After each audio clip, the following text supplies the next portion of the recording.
That's the Greater Manchester Police Authority, not service. They are the authority. And I'm here outside Salford City Council. Let's do a zoom out.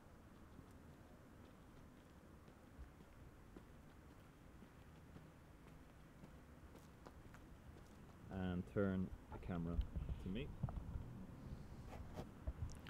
Hope audio levels are okay here.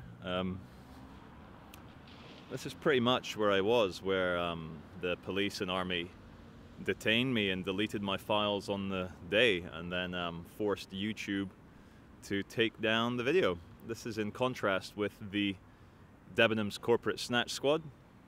Turns out the guy was shoplifting, and turns out there were privacy complaints against that video, the snatch squad video, and the police and army one here. YouTube/Google, they found the corporate snatch squad one interesting enough and newsworthy enough and shocking enough for them to override the privacy complaint.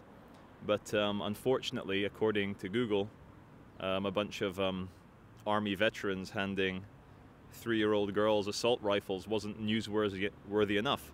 Anyway, the good news is this is the digital era. You cannot censor a video. And so it is posted in the description box below for you all to watch. I did a status on my Facebook, and oh yeah, if you want to join the Love Police group on Facebook, just type in the Love Police, you'll see it. It's got about 26,000 likes or members. I did a Facebook comment about Sir Jimmy Savile, and for all the people internationally, please forgive me. If you want to pause the video and look up Sir Jimmy Savile, to give you some context, he is apparently a very prolific abuser of young women, and he's dead now, so he's not that prolific. And apparently he did this in the 70s, the 80s, the 90s, and so on. And he got knighted by the Queen. He got given a knighthood so that he could have the title Sir Jimmy Savile.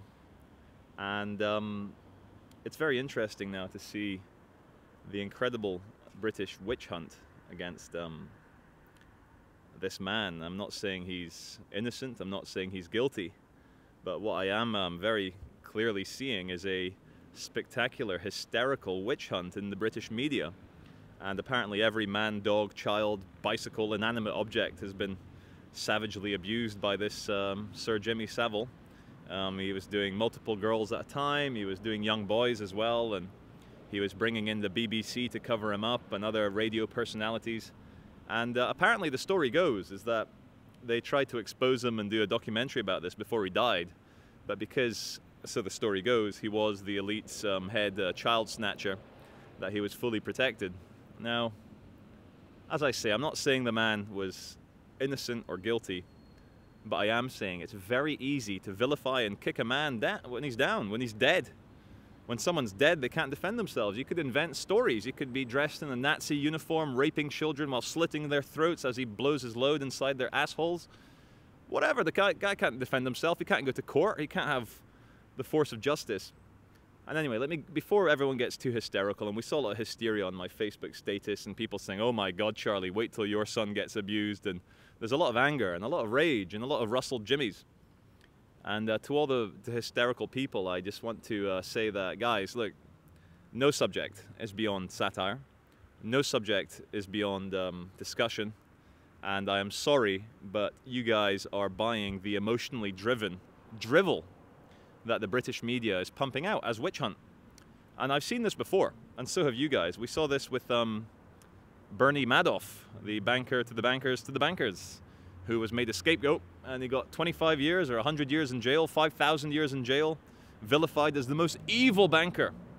So what they do, when the elites need to get their cattle across a river in the Amazon that is infested with piranhas, they will sacrifice a goat, call it a scapegoat, and they will cut its legs, make it bleed, and then they will drag this member of the elite, this bleeding goat, the scapegoat, into the river. And you, the public, the hysterical piranhas, you will rip this body to pieces. You will get hysterical. You will lock your children up in the house. You will fucking read every single sordid story and this is like a couple of weeks after you all read that sordid story of the 15-year-old schoolgirl running away with the 30-year-old math teacher. Well, she's passed her maths oral now, anyway. And instead of perhaps thinking, why is the media vilifying Sir Jimmy Savile? You guys will buy into it. You little piranhas, you little fish with your big sharp teeth, you'll just fucking rip them to pieces. And you'll completely forget, just for a couple of days, just for a few weeks, that the whole system, the whole banking system, the whole military-industrial complex is one giant pedophile abusing children all over the world. Where's your daily hysteria for the 500,000 Iraqi children that were abused by Madeleine Albright and her UN sanctions? American-led UN sanctions. Where's your daily hysteria? A lot of people who get incredibly hysterical at me for calling bullshit on a lot of the victims for Jimmy Savile are the same people that pay tax. They pay tax, they pay income tax, they pay council tax, and they moan and they hate that someone like me comes on YouTube and speaks his mind freely, and it fucking winds them up. And I've seen witch hunts before. I've seen a year ago a young man named Charlie realized that all matter is energy condensed with slow vibration, thought that perhaps the conspiracy theory world is as full of shit, if not more, but as full of shit as the mainstream news. And I called bullshit on the controlled demolition charges in the building. I called utter bullshit on that.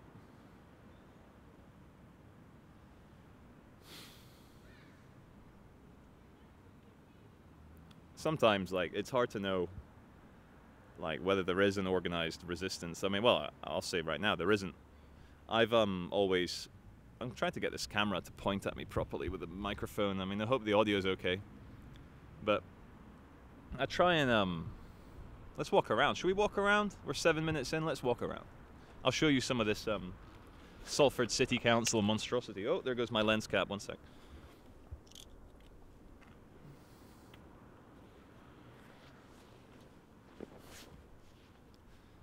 Yeah.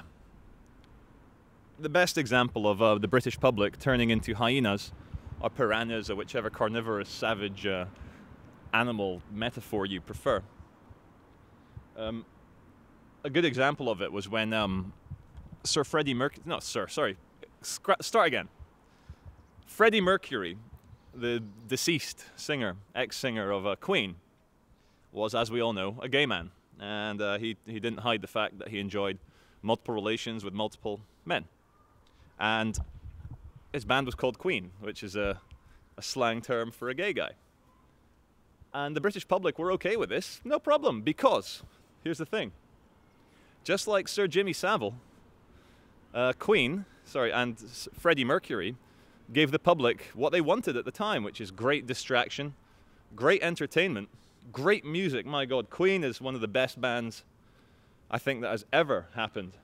And yeah, they were spectacular, yeah, they were kitsch, yeah, they were a bit corny, but I loved Queen. And my point being, we're outside the actual, can you see that sign, Salford City Civic Centre? What happened with Queen is that people, when they found out he had AIDS, you should have seen the British media, the red-topped tabloids, the Mirror, Daily Mail, the Sun, all these low-watt gurgler type reads, you know, for people with low IQ. They turned viciously on Freddie Mercury and insulted him and said he deserved it and said the man's got AIDS because he's dirty and filthy. But when he was relatively healthy and alive and making great music, the public were like, yeah. Now here's what I think is going on. Just like with Sir Jimmy Savile, what the British public like is to really stick the knife into people. The hysteria, the resentment, the jealousy, the moral indignation, I guess. I mean, how can this gay guy enjoy gay sex? I mean, and who was it that said that most moral indignation is jealousy with a halo? I'm not saying all of it, but most moral indignation for things which are to do with sexual perversions or free will. If you're outraged by it, you probably want to be doing it subconsciously. And we see with Sir Jimmy Savile, when he was alive, no problem. Give him a knighthood. Great guy. He'll fix it for all the kids. And then when he's dead, when his purpose to society is no longer there. Stick the knife in.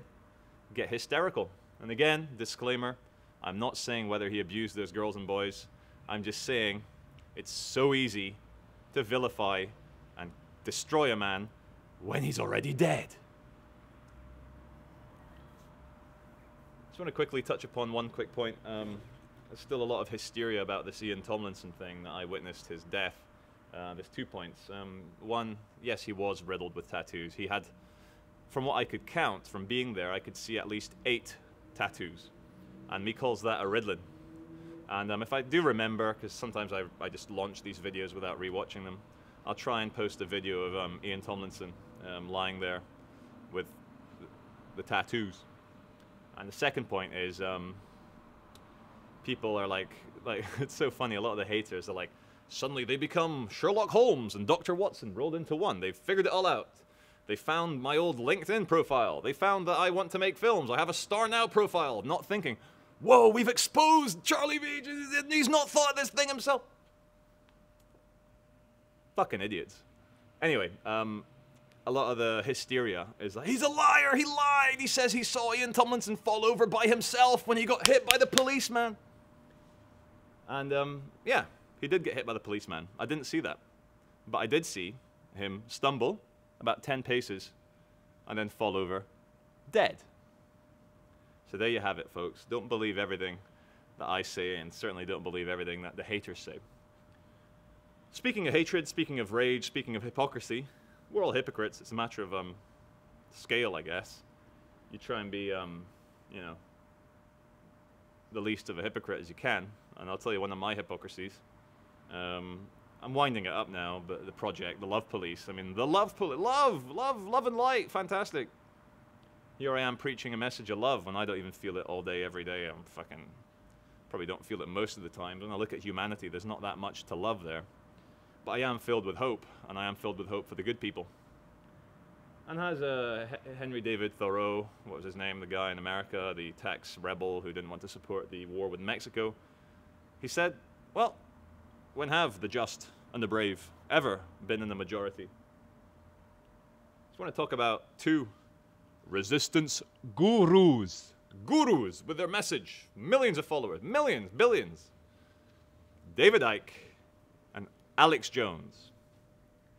Now these 2 cunts could not sing enough of my praises back in the good old days. This is pre-conspiracy road trip 9/11. They couldn't get enough of it. They both sent me presents, signed books, signed fucking t-shirts for my birthday from Alex Jones and from David Icke. They're like, David Icke wrote in a little book, his book, it was his book. They wrote to Charlie, a great man, doing great things. And, you know when you've got like friends in, you know, interesting places and they kind of do what I do. Of course, they've been doing it so much longer. And I prefer the more kind of like amateur bedroom approach or just out in the field. I think it's very important if you're an activist, to actually be active in the real world. David, Alex, perhaps maybe be a bit active in the real world. So I'm not in that league of packing out halls full of people or having a radio show listened to by millions, and I don't want to be. But these are guys that I expected would maybe, you know, phone me up or write me an email and say what's going on. But no, they're just as hysterical and savage as the rest of them. And I'm not in this for the money, and perhaps Alex Jones and David Icke are not in this for money. I'm not going to throw criticisms like that. But one major hypocrisy, which I cannot get my head around, I cannot ignore this, is how both David Icke and Alex Jones pay to their respective Illuminati reptilian governments tens, if not hundreds of thousands of dollars or pounds in tax. I mean, Alex Jones, he may even have a tax bill of over $1 million each year, which he gladly pays. And forgive me if I get my statistics wrong here, but a caller once phoned up the Alex Jones show 2 years ago and said, well, Alex, how can you fight for freedom and so forth against this corrupt, fully bought out, sold out government, fully bought out, sold out to international financiers and bankers? America's no longer America. David Rockefeller says we're going to bring about a one world government and fight the American system. How can you be against these guys, yet pay so much tax each year from the sales of your books and your gold and your silver? How can you pay so much tax?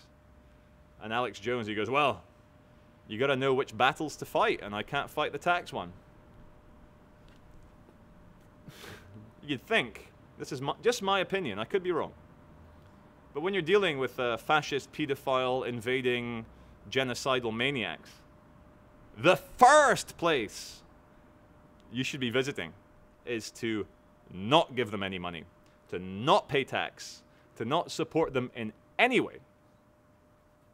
And this goes out to David Icke as well. Mr. Infinite Love is the Only Truth. Mr. I've been writing to you, as Charlie Veitch, I've been writing to David Icke the last couple of weeks, saying blah, blah, blah, peace and love, la, la, la, peace and love, forgiveness, forgiveness, let's be friends, let's be friends. And I'm never one to divulge personal emails because David wrote to me personally. But I do think it's in the public interest for you all to know that he was a total asshole to me. Really angry, really angry. And if I can quote one sentence, it's like, I don't know you, mate. I don't know you. Like, just, I don't know you, mate. Passive aggressive. David Icke, don't know you, mate. I don't know you. Yet he felt important enough to keep responding to my emails until the point where I said, David, like, forgive me. Like, if you pissed off at me, just, you know, infinite love is the only truth. I'm having an experience here. We all make mistakes. You make mistakes. And he writes back, I don't even know you. Well, you kind of do. You did send me a book for my birthday saying you thought I was doing great things and I was a great man. So to suddenly say you don't know me, you're a twat. You're an idiot. You're a hypocrite. And how much tax, David, do you pay to your pedophile, reptilian, bloodline families? How much tax do you pay on your massive fucking 3,000-person, 10-hour snorathons? Yes, I went to one. I went to one. It was good, but long and boring towards the end. I mean, 8 hours, you could do that in fucking 4 hours, and you should be doing it for free. Like I do, David. So, ooh, bitter, bitter. Look at him attacking Alex Jones and David Icke. But I see people being led by gurus, by liars, by hypocrites, who are talking about, oh, don't comply, peaceful resistance, peaceful resistance. Well, here I am outside Salford City Council, where you have to pay your council tax. And I'll put my hand up. I don't pay council tax. I don't pay income tax. I struggle to get by without a bank account. People help me out in that way. I don't have any corporate advertising. I don't put sponsorships on my websites. Because you have to try and remain pure, David. Alex Jones, just a front to sell, buy gold, buy silver. It's just another fucking way of exchange. Just buy it. Midas Resources, have a look. Keep all the fucking people, all the rednecks terrified. Keep the rednecks and the ragheads all fucking terrified. Everything's a false flag. Everything's a conspiracy. Charlie Veitch is an agent. It's nothing but lies and hypocrisy, and someone has to call these bastards out. Oh yeah, one more thing as well. I cannot get over the hypocrisy of David Icke speaking out against bloodlines. Bloodlines! It's passing down from father to son. Bloodlines! Royal family fucking bloodlines. And then he advertises his son's album and book as much as he can on his website. Now, look, if his son were a partnership, it was like David and Gareth Incorporated, you know, if they were doing similar things, I could understand. Family business. But Gareth, it's very loose, his connection with activism or with what his father does. So David, you're just a fucking hypocrite, man. Like, pushing your son's products on a website which has nothing to do with that because he's your son. And then you go out there and get angry at the royal family for sticking up for their sons and daughters. So, whew. Look, I am just a guy. This is my opinion, and I'm so grateful that, because we all want validation. We all want to be made to feel relevant and to be listened to. And the fact that right now there's thousands of you watching this, listening, I just find it fantastic. It's really nice. And I just have to get these ideas off my chest from time to time. And I had so much more to talk about, but we're coming up now in 10 seconds to 20 minutes exactly. So there'll be more. There'll be more coming soon. I want to do a video, how to live without paying your fees, how to live without paying any bills or your taxes. And here we go, 3 seconds to go. Lots of love. Take care. 20 seconds.